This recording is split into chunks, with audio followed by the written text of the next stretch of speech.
She then goes on to tell me something that changed my life forever. She asks me, "Were you born in this country?" And I was immediately offended. I put my hands on my hips and I said, "Yeah, I was born in this country." She then goes on to ask me, "How old are you?" I said, 19 years old. She says, "Are you married?" I said, "No, ma'am." She says, "Do you have any kids?" I said, "No, ma'am." "May I help you find something?" She then goes on to tell me something that changed my life forever. She says, "You look like you could be the next Miss USA." And I laughed at this woman hysterically. I said, "Lady, I don't know what you're talking about.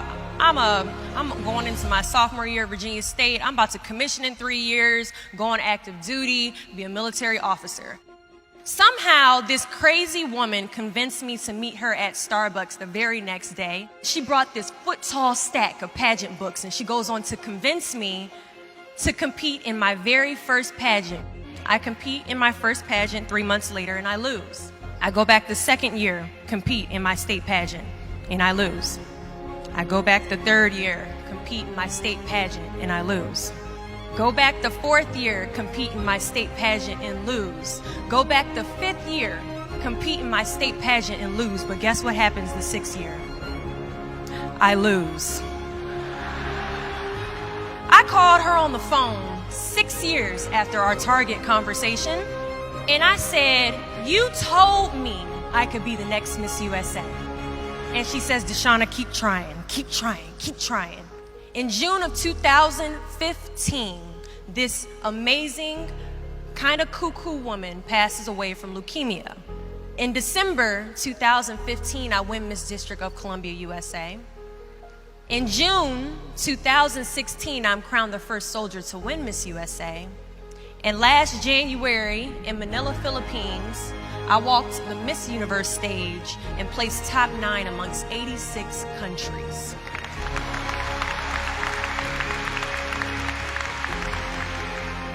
Do not fear failure, but please be terrified of regret. When you walk out this door into the real world, you will receive a lot of shut doors, a lot of turned down applications. You will hear way more no's than you hear yeses.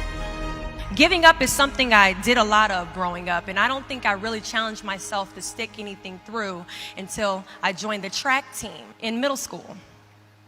I remember having to ask my mom after tryouts and making it to the team for my very first pair of track shoes. Now, at the time, she walks into our house and she has a bag that has a nice Nike check sign on it. So I get excited because I wasn't getting new shoes very often. I go to take the shoe box out the bag and I notice that it says a size 9 on it. Mind you, in the 7th grade, I was a size 5.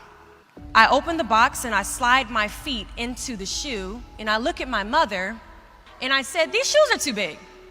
She says, "I know, I did that on purpose." I was like, "Why would you buy shoes that are too big on purpose, Mom?" And she says, "Because I know that you're going to grow into them."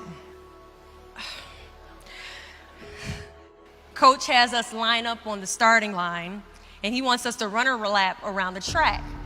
As we go to take off, I immediately fall to the ground, twist my ankle because the shoes are entirely too big. See, I couldn't run at the speed that I wanted to because I didn't fit the shoes I was wearing at the time.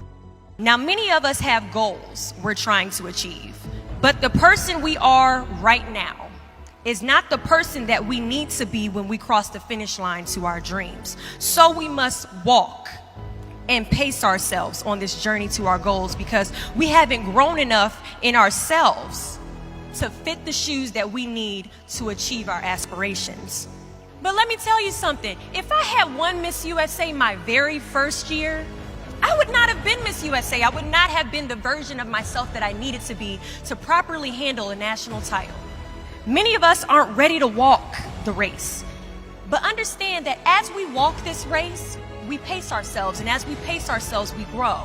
And as we grow, our foot gets bigger, and as our foot gets bigger, our shoes begin to fill, and as our shoes begin to fill, we can now run a little bit faster, and as we pick up the pace, we get to the finish line at the exact time we are destined to cross it. Do not fear the word no, but be afraid of the possibility of a yes that you have prematurely destroyed because you decided to quit before the clock strikes 12. There are a lot of questions that is going to keep you up at night, but I guarantee there isn't one question that will keep you up longer at night than the question, what if I didn't give up?